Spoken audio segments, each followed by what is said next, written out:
क्या आपने कभी एक ऐसे महाराजा के बारे में सुना है जिसका दरबार कला और कलाकारों से भरा रहता हो, लेकिन जहां कलाकार अपनी कला का प्रदर्शन करने के बाद रहस्यमय तरीके से गायब हो जाते हों? एक ऐसी जगह जहां कला अपने सबसे अच्छे रूप में पहुंचकर गायब हो जाती थी और कलाकार भी।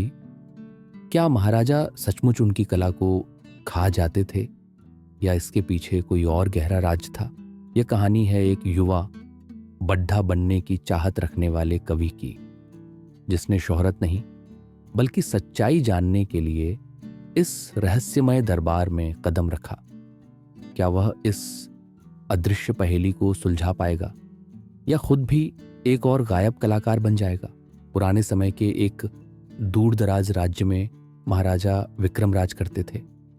वह अपने अजीब स्वभाव और कला से बहुत ज्यादा प्यार के लिए जाने जाते थे। उनका महल एक विशाल जटिल भूल भुलैया जैसा था।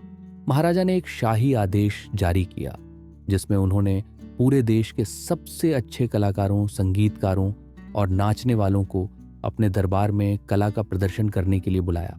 कलाकार खुशी के साथ महल में आते, अपनी कला का प्रदर्शन करते, लेकिन उस अंदरूनी कमरे से बाहर निकलने के बाद वे फिर कभी नहीं देखे जाते थे, न ही उनके बारे में कुछ सुना जाता था। राज्य भर में धीरे धीरे बातें फैलने लगीं। लोग डरने लगे कि महाराजा उनकी कला को ही नहीं बल्कि कलाकारों को भी खा जाते हैं, और इसी वजह से हर कोई महाराजा से दूर रहने लगा। इस बीच एक युवा कवि जिसका नाम अमन था, अपनी तेज बातों और गहरी सोच के लिए प्रसिद्ध था। उसकी कविताएं दिलों को छू लेती थीं और सच को सामने लाती थीं। अमन ने महाराजा के दरबार में आने का बुलावा स्वीकार किया, लेकिन शोहरत के लिए नहीं बल्कि उन गायब होते कलाकारों के पीछे के सच को जानने के लिए। अमन ने महल में प्रवेश किया। महल की भव्यता आंखों को चकाचौंध कर रही थी, लेकिन उसके अंदर एक अजीब सा डर और खामोशी छाई थी। महल की गलियां भूल भुलैया जैसी थीं। हर रास्ता दूसरे रास्ते से मिलता जुलता था, जिससे गुम होना आसान था।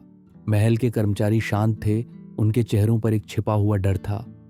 वे हाथ के इशारों में बात करते थे जैसे दीवारों के भी कान हों। दरबार में अमन का पहला दिन था। एक महान जादूगर अपनी कला का प्रदर्शन करने के लिए आगे आया, जिसने अपनी जादूगरी से सबको मोहित कर दिया। जादूगर ने अपना प्रदर्शन खत्म किया। महाराजा ने उसे अंदरूनी कमरे में बुलाया और जादूगर अंदर चला गया। दरवाजा बंद हो गया और जादूगर फिर कभी बाहर नहीं आया। अमन ने सब ध्यान से देखा। जब दरवाजा बंद हुआ तो उसने दरवाजे के कोने से एक अजीब सी नीली चमक को पल भर के लिए देखा, जो तुरंत गायब हो गई। महाराजा विक्रम, चेहरा स्पष्ट, शांत, लेकिन आंखों में एक गहरी राज वाली मुस्कान है, ने मुस्कुराते हुए दर्शकों की ओर देखा जैसे कुछ हुआ ही न हो। आधी रात को जब महल में सब शांत थे, अमन अपनी गुप्त जांच शुरू करने निकला।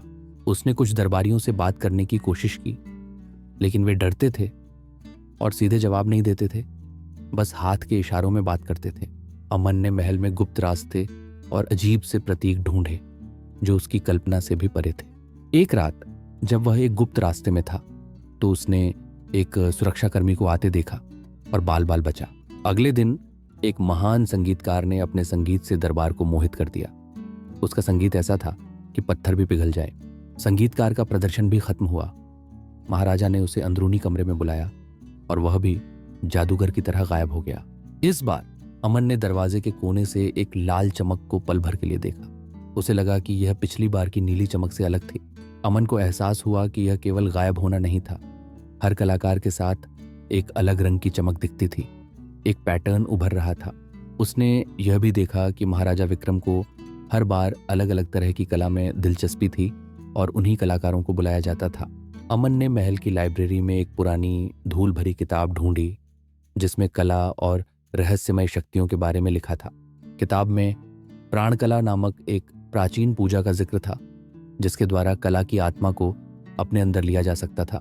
पूजा में कलाकार अपनी कला का प्रदर्शन करता था और एक खास यंत्र उस कला की ऊर्जा को अपने अंदर ले लेता था, जिससे कलाकार अपनी कला खो देता था और बेजान हो जाता था।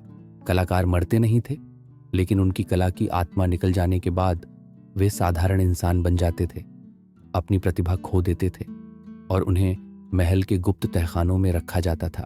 महाराजा विक्रम अपनी अनोखी कला के संग्रह के लिए ऐसा करते थे। वह कला की आत्मा को अपने पास रखना चाहते थे ताकि वह स्वयं उस कला को महसूस कर सकें। अमन ने सच्चाई जान ली थी। अब उसे अपनी कला का प्रदर्शन करना था और वह जानता था कि यह उसका आखिरी दांव होगा। महाराजा विक्रम ने अमन को अपने प्रदर्शन के लिए बुलाया। अमन ने हिम्मत बटोरी और अंदरूनी कमरे की ओर बढ़ा। अमन अंदरूनी कमरे में दाखिल हुआ। यह एक गोल कमरा था जिसके बीच में वही रहस्यमयी यंत्र रखा था। महाराजा विक्रम एक तरफ बैठे थे। उनकी आंखें उत्सुकता से चमक रही थीं। वह अमन की कविता सुनने को बेचैन थे। अमन ने अपनी कविता सुनाना शुरू किया। उसकी कविता कला की आज़ादी, कलाकारों के सम्मान और कला की आत्मा के बारे में थी। उसकी कविता में इतनी सच्चाई और शक्ति थी कि यंत्र हिलने लगा। कला की आत्मा को बांधने वाला बंधन कमजोर पड़ने लगा। महाराजा विक्रम की आंखों में डर दिखने लगा। वह समझ गए कि अमन की कविता उनके राज्य को सामने ला रही थी। अमन की कविता चरम पर पहुंची। यंत्र में एक तेज धमाका हुआ और सभी कला की आत्माएं रंगीन रोशनी के रूप में बाहर निकली। उसी पल महल के तहखानों में बेजान पड़े कलाकार ऊर्जावान हो उठे।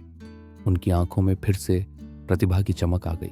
कला की आत्माओं के आजाद होते ही महाराजा विक्रम की सारी शक्ति खत्म हो गई। वह अपने सिंहासन से गिर पड़े, खाली और कमजोर। अमन ने दरबारियों को सच्चाई बताई। सभी कलाकार और दरबारी महाराजा के खिलाफ हो गए और उन्होंने उसे बंदी बना लिया। महाराजा को इंसाफ मिला और महल एक बार फिर कला और कलाकारों के लिए एक सुरक्षित, सम्मानजनक जगह बन गया। अमन एक कवि से एक नायक बन गया जिसने अपनी कलम से सच और इंसाफ का रास्ता रोशन किया। ये कहानी हमें सिखाती है कि कला को कभी कैद नहीं किया जा सकता और सच्ची कला हमेशा आज़ाद रहती है अपने बनाने वाले के साथ। हमें कला और कलाकारों का सम्मान करना चाहिए क्योंकि वे ही दुनिया में रंग और जीवन भरते हैं। हर कलाकार की कला में उसकी आत्मा होती है और उस आत्मा को कोई शक्ति बांध नहीं सकती।